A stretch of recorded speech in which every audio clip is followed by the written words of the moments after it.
ભુજલેર ગામે ગત રોજ ચૈત્ર સુદ પૂનમ હનુમાન જન્મોત્સવ ખૂબ ધામધૂમથી ઉજવવામાં આવ્યો હતો, જેમાં મંગળા આરતી, મહાઆરતી ઉપરાંત મહાપ્રસાદનું પણ આયોજન કરવામાં આવ્યું હતું। આ તકે પૂજ્ય સંત બાલકદાસજી મહારાજ, સંત વાસુદેવજી મહારાજ, સંત મહેશભાઈ ભટ્ટ અને સંત જયંતિદાસ મહારાજ ઉપસ્થિત રહ્યા હતા। આ તકે બહોળી સંખ્યામાં ભક્તજનોએ મહાન સંતોના આશીર્વાદ લીધા હતા। મંદિરમાં સંતવાણીના કલાકાર નવીન ભાટી, ભજનીક શીતલબેન બારોટ દ્વારા ભવ્ય સંતવાણી યોજાઈ હતી। હું મારા વિદ્યાર્થી કાળથી એટલે કે 1990-91ના સમયથી જ્યારે પણ સમય મળે ત્યારે હનુમાન દાદાના દર્શન કરવા માટે આવું છું અને એક દિવ્ય અનુભૂતિ થાય છે। અને આજરોજ હનુમાન જન્મ મહોત્સવના પ્રસંગે આપની ચેનલના માધ્યમથી સૌ સનાતન પ્રેમીઓને હું એક હાર્દિક શુભેચ્છા પાઠવું છું। અને જેવી રીતે મહંતશ્રીએ વાત કરી કે એ લોકો વર્ષોથી આ મંદિરની પૂજા અર્ચના કરે છે, હનુમાનજીનું પ્રતિષ્ઠાન કરે છે, ત્યારે લોકોની સુખાકારી જળવાઈ રહે આવનારા સમયમાં અને લોકોની સુખ સમૃદ્ધિ વધે એવી આપણે હનુમાન દાદા પાસે પ્રાર્થના કરીએ। અનુભૂતિ થઈ આપણે અહીંયા જો સાચા મનથી કોઈ પણ ઈચ્છા આપણી મહેચ્છા, જે કલ્યાણકારી મહેચ્છા આપણે વ્યક્ત કરતા હોઈએ સાચા દિલથી, તો હનુમાન દાદા અવશ્ય પૂર્ણ કરે છે। મંદિર તો આજે 100 વર્ષ જૂનું મંદિર છે, કારણ કે અમારા વડીલો કહેતા હતા અને મારું પણ જન્મ અહીંયા જ છે। પૂજ્ય શ્રી બાઈરાજબા દાદા અમારા પરિવારમાં ફૈબા થાય છે અને એમને જ દાદા પ્રસન્ન થયેલા અને પ્રગટ થયા ત્યારથી જ સેવા કરતા હતા। એમના પછી હસમુખગીરી બાપુ આવ્યા અને એ પણ વર્ષોથી સેવા કરે છે। આમ તો આ બધી કદાચ મને એવું લાગે છે કહેવત છે, કારણ કે જે આપણી ધારણા હોય છે એના કરતાં પરમાત્મા કાંઈક જુદું કરતા હોય છે। એટલે હનુમાનજી મહારાજને એવું કાંઈ નથી, સાચો ભાવ હોય, ભક્તિ હોય તો કોઈ માણસનો કે બહેનો હોય કે ભાઈ હોય કાંઈ મને નથી લાગતું। આ અમારા મંદિરના જે અત્યારે પર્ચા છે એ પ્રમાણે અને દાદા બાઈરાજબા દાદા સેવા કરતા હતા તો એમને સાક્ષાત હનુમાનજી મહારાજ આવતા હતા। એટલે આ બધી જૂની પરંપરા છે, પણ આ વસ્તુ જે છે એ સત્ય છે। સેવકગણ તો પુષ્કળ બહુ જ આવે છે, કારણ કે અહીંયા આપણે આજુબાજુ તો બધા ગામડા પ્લસમાં બધું ભુજ, ગાંધીધામ, અંજાર, મુન્દ્રા અને અમારા સેવકો વડોદરાથી ગુજરાતના ઘણા બધા શહેરોમાંથી છે। અમારા અહીંયા બહાર વસતા પણ ઘણા બધા સેવકો છે અને ખાસ અમારો એક ગ્રુપ મુંબઈથી આવે છે, જે દર અમારા 3 પ્રસંગમાં એમની હાજરી હોય છે। તો સેવકોની તો હવે જેવી દાદાનો ભાવ છે બધાને એ પ્રમાણે સેવકો તો બહુ આવે છે। હા, સવારે પહેલાં તો સવારે મંગળા આરતી હોય સવારે, પછી હનુમાન દાદાનો જે જન્મોત્સવ છે એ અમે બપોરે ઉજવીએ 12 વાગે મહાઆરતી કરીને। મહાઆરતી પૂર્ણ થાય પછી અમે મહાપ્રસાદ હોય છે, જેમાં બહુ મોટું જમણવાર થતું હોય છે। પ્રસાદ માટે પણ બહુ મોટો મહિમા છે। પછી આખો દિવસ કાંઈ ને કાંઈ પ્રોગ્રામ હોય બધાય, અને સાંજે પણ પાછી આરતી હોય અને પ્રસાદ હોય અને રાસ મંડળી હોય, અને રાત્રે પછી ભવ્ય આયોજન હોય છે સંતવાણીનું। એમાં નામાંકિત કલાકારોને અમે દર વર્ષે બધાને બોલાવતા હોઈએ છીએ।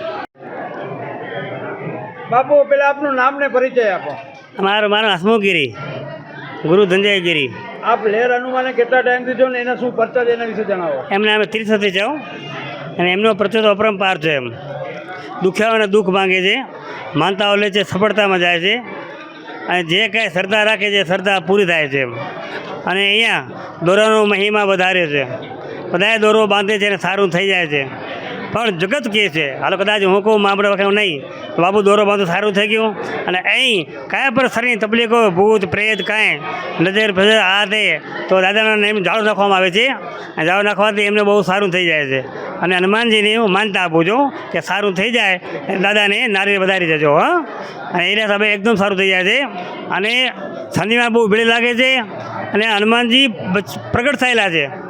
હા, અને હનુમાનજી એક વેદ જેટલા હતા, એક વેદથી હનુમાનજી આજે કેટલા મોટું વધી ગયા છે તો કે હનુમાનજી પૂરેપૂરા બહાર નીકળશે એક દિવસ, અને અત્યારે અડધો જ બહાર નીકળી રહ્યા છે હનુમાનજી. અને એનું સિંહ રૂપ છે, તમે ધ્યાન કરીને જોજો મૂર્તિ, સિંહનું રૂપ, કબાર સિંહ જેવું લાગે છે, છાતી લાગે છે સિંહ જેવી લાગે છે, અને એનો ખંભો લાગે સિંહ જેવો લાગે છે.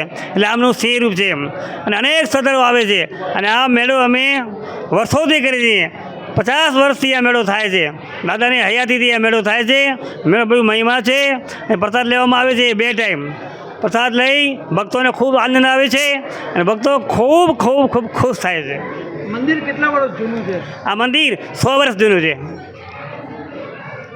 બૈરાજબા ને ભભૂતગીરી બાપુ બાદગઢવાળાની ખૂબ કૃપા હતી, અને બચપનથી બાપુજી તેડે જતા, અને ભભૂતગીરી બાપુએ દાદાને આશીર્વાદ આપ્યા હતા આ દીકરીની દેવતા સહાય થશે.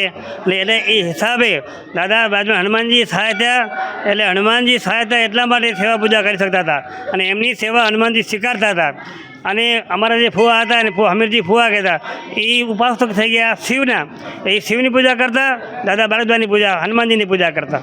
અને દરબાર હતા, જાડેજાની દીકરી હતા, અને સોડામાં પરણ્યા હતા લોરિયા. અને એમને લોરિયા સપનામાં આવ્યા હતા કે હું તમારા પિતાશ્રીના ગામમાં હનુમાનજી સેમ છું, તેથી તમે મને પ્રગટ કરો. એટલે પછી સપનાના મુજબ લોરિયાથી આવી સાસરાના ગામમાંથી, અને અહીંયા હનુમાન એમને પવન ચડ્યો, ખૂબ પવન ચડ્યો. એટલે એમના હિસાબે અહીંયા વાડો હતો, ગાયનો વાડો હતો. ત્યાં પછી કણબીઓ આવ્યા હતા ખાતર લેવા. તે ધૂળતા આવે કે આ દીકરી બહુ ધૂળે છે, જ્યાં માથું મારે છે ત્યાં તમે જબાડે વાડ સાફ કરો. ત્યાં સાફ કરી હનુમાનજી પ્રગટ થયા કે હરી કૃપા તબ જાણ્યો, દેહ માનવ અવતાર, ગુરુ કૃપા તબ જાણ્યો, છોડ આવે જમસાર. ગુરુ મિલા તો સબ કુછ મિલા, ઓર મિલા ન કોઈ, લક્ષ્મી હ્યુસ ધન હૈ, પાપી જન્મ કર મેં બી હોય. તો ગુરુ કૃપા થાય તો બધું થાય. ગુરુ કૃપા હોય તો દેવતા સહાય થાય. એટલે ગુરુની કૃપાથી જ દાદા બાજુ હનુમાનની સેવા કરતા હતા. આ બધા દીકરા, મને આ આભૂષણનો બહુ શોખ છે. વિશી છે એ આપણો પૂજની છે, મગર છે પૂજની છે, નાગ છે પૂજની છે, ધજા છે પૂજની છે, ગદા છે પૂજની છે, ચીપીઓ છે પૂજની છે. આ બધા શસ્ત્રો પૂજની છે. એટલે પૂજની છે એટલે મને બહુ શોખ છે, બહુ ભાવ છે. આ આભૂષણો ક્યારેક હું કંઠામાં લઈ જાઉં છું, ત્યારે બધે લોકોને બહુ આનંદ આવે છે આભૂષણ જોઈને. બાબુ આટલા બધા આભૂષણો પહેરે, વજન નથી લાગતો.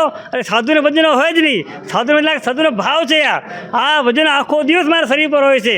એટલો બધો પ્રેમ છે. તું જો, પીછી દેખાશે, કાચબો દેખાશે, મગર દેખાશે, બધું તમને દેખાશે. હા, આની અંદર બધી પૂજની વસ્તુ છે. નાગણી છે તો નાગણી પૂજી છે, ડમરું છે, શિવનું છે, આ બધા આભૂષણો, તુંબડી છે એ મારા સાધુની છે. તો આ વિશે અમને બહુ જ પ્રેમ છે, બહુ જ ભાવ છે. અમારા સાચા દાગીને જ આ છે. હા, શિવના પણ દાગીના સાચા આ જ હતા. કારણ શિવે આમની પ્રત્યે કૃપા રાખી હતી. હા, શિવના અંગમાં નાગ, વિછી, તરફ, એડું બધું શિવના અંગમાં હતું. હા, તો આ શિવનો આભૂષણ છે મારો.